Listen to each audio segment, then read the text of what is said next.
बन्दै गरेको नयाँ यो हाम्रो यो लुहामदेखि कालीमाटी जाने बाटोको बिचमा बन्दै गरेको शिव मन्दिर यो नागबनी माथि कता डाँडोबाट आउनुहुन्छ अरे त्यो बारेमा हाम्रो स्थानीयले यो ठाउँको बारेमा हेर्नु पहिल्यैदेखिबाट यहाँ नाग बस्ती थियो यहाँ माथि पहिले एउटा सतीजुगमा हजुर यहाँ बिहा बरु हुँदाखेरि भाँडा बर्तनहरू आउने गर्थे अरे बिहामा दिन्थे अरे हजुर त्यहाँबाट पछि यस्तै गर्दाखेरि पछि ऊ गरे के अरे गाउँको मान्छेले जुटा भाँडा त्यस्तै फालिदिया हुनाले हजुर त्यो शक्ति हराउँदै गयो त्यो हराएपछि यहाँबाट हामीहरूले यहाँ पूजा नाग हामीले यहाँ घरमा पूजा गरिरहन्छौँ ए नाग पूजा गरिराख्नुहुन्छ नाग पूजा गरिरहन्छौँ हामीलाई नाग पहिला हामीलाई धेरै दुख बिमारी लाग्थ्यो होइन धेरै अब धन खर्च भयो तर हामीले अहिले तिनी पूजा आजा गर्दा गर्दा हामीलाई धेरै राम्रो छ होइन खाना लाउन यताउता दुई चार पैसा पनि अब कनेक्सन हुन्छ होइन हामीलाई राम्रो छ त्यही भए हुनाले हामी सबै एउटा सप्ताह लगायौँ सप्ताह लगाएपछि त्यहाँबाट सबैले यो पैसा अलि त जम्मा भयो होइन 8-10 लाख रुपियाँ कति 25-30 लाख रुपियाँ कति जम्मा भयो त्यो पैसालाई हामीले सबै साथीभाइको उसले गाउँघर सबै मिलेर त्यो पैसालाई के लगानी यो ठाउँमा लगाऊँ भनेर हामीले काम गर्न लाग्छौँ मन्दिर बन्दै रहेछ राम्रो धेरै राम्रो काम गर्नु रहेछ ठिकै छ खुसी लाग्यो अब बेला बेलामा आइराख्न पाइयोस् यहाँ मन्दिर भएको देख्न पाइयोस् यहाँ भजन गर्न पाइयोस् सबभन्दा ठुलो कुरो हामीलाई त्यही नै हामीलाई आत्मसन्तुष्टि हुने छ होइन त्यही त हो नि सबै राम्रो हजुरको घर यही नजिकै तल पर्छ ए ल ठिक गर्नुभयो हामी चाहिँ यो धार्मिक मान्छेले हामीले यस्तो कुराहरू उत्खनन गर्दै राख्नुपर्छ र हामीले राम्रो बनाउनु पर्छ यो यसै धार्मिक स्थलहरू बनाउँदै हामी अघि बढ्न पर्यो हामीलाई पुर्खाहरूले पनि यही गरेको हो हजुर हामीलाई यसैले हामीलाई सुविधा सजिलो होस् राम्रो हामी अघि बढ्न पाऊँ साथीभाइहरूले साथ दियोस् होइन त्यही नै हामीलाई राम्रो हो अब पुर्खाहरूले गरेको कुरालाई हामीले बिचमा बिर्सिएर दुःख पायौँ अब फेरि गर्दैछौँ हामी दुःख हुन्न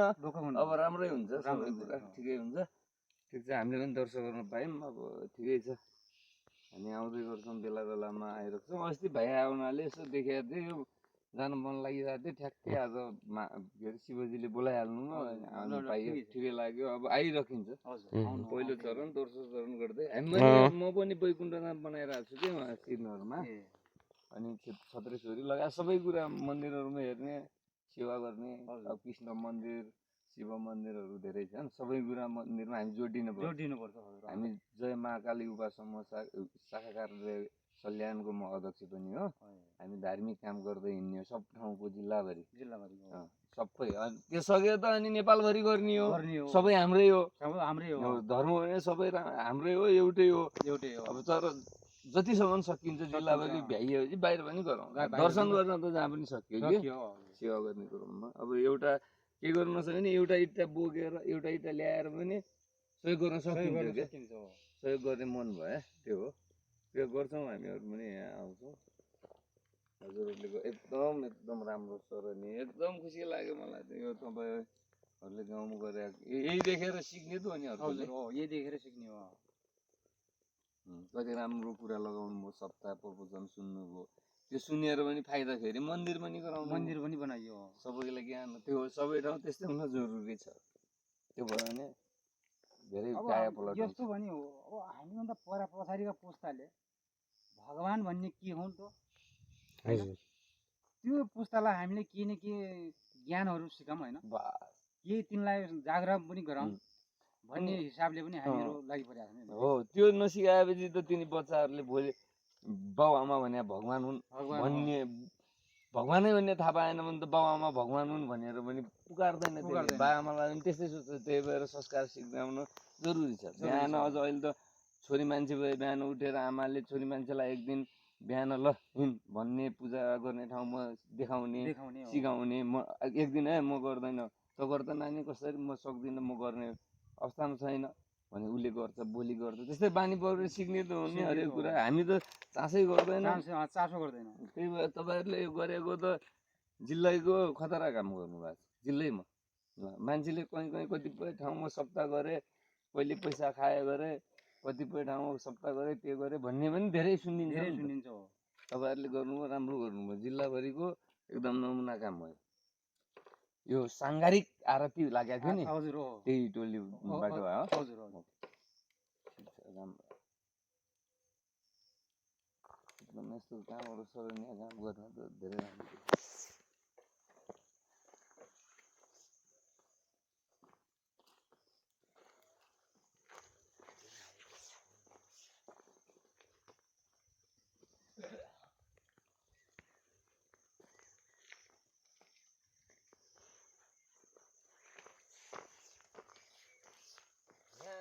यो बनै त होला नि जग्गा हजुर यो जग्गा बन्यो होइन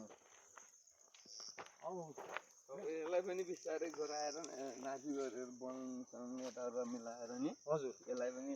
जे भने राम्रो सुन्दर पनि छ क्या यो ठाउँ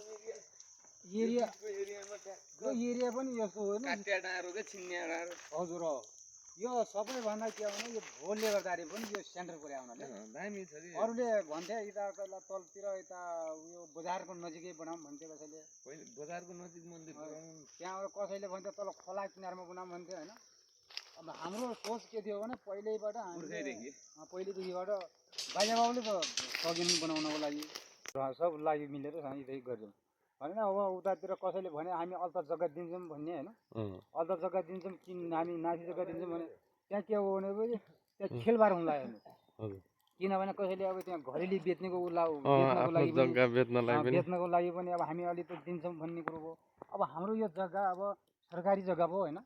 सरकारी जग्गा भोलिको दिनको लागि त हामीले एउटा मात्र होइन मन्दिर कसैले आमाको नाममा पनि अर्को मन्दिर बनाउन सक्छ कसैले अब यतातिर अब अलिक त के बच्चाहरूको लागि खेल्ने कुद्नेको लागि पनि एउटा बनाइदिउँ भन्ने पनि लाग्छ योगा गर्नुपर्छ योगा गर्छ भोलि आएर हजुर त्यहाँबाट अब भोलिको लागि कोही बिहा रोडको लागि पनि अब मन्दिरमै ल्याएर बिहा गरौँ भन्छन् होइन गर्नको लागि यो ठाउँको लागि हेर्नु अलिक जग्गा फ्राइलो भयो भने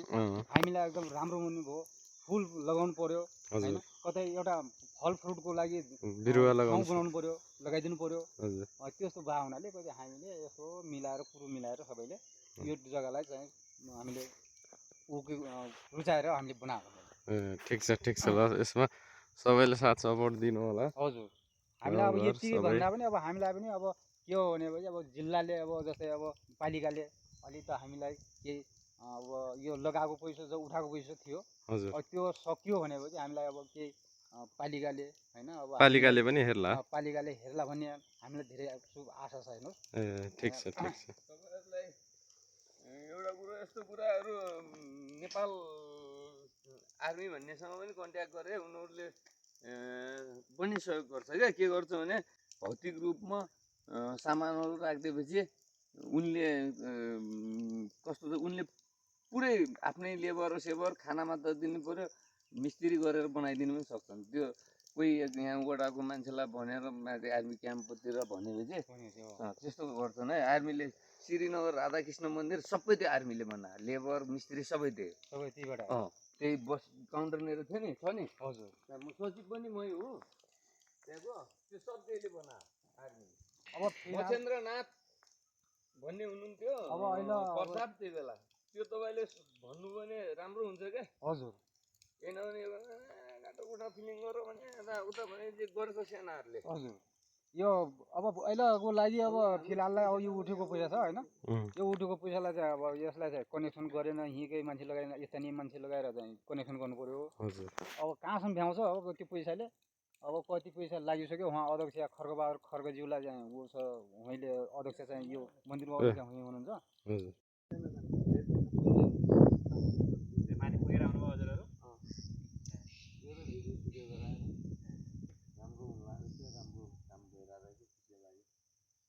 कहाँदेखि हजुर म श्रीनगरदेखि यो हामी म जय महाकाल युवा समूह शाखा कार्यालय कल्याणको अध्यक्ष हो त्यो मन्दिरहरू घुमौँ भनेर प्रायः घुमिरहेको हुन्छ हामी पनि धार्मिक मान्छे हो आउँदै गर्नु होला हुन्छ बन्दाइसकेर भर्खर सुरुवातमा सुरुदेखि अन्तिमसम्म हेर्न आउन शिवले बोलाएसम्म आइरहेको ठिक छ हुन्छ जय शम्भु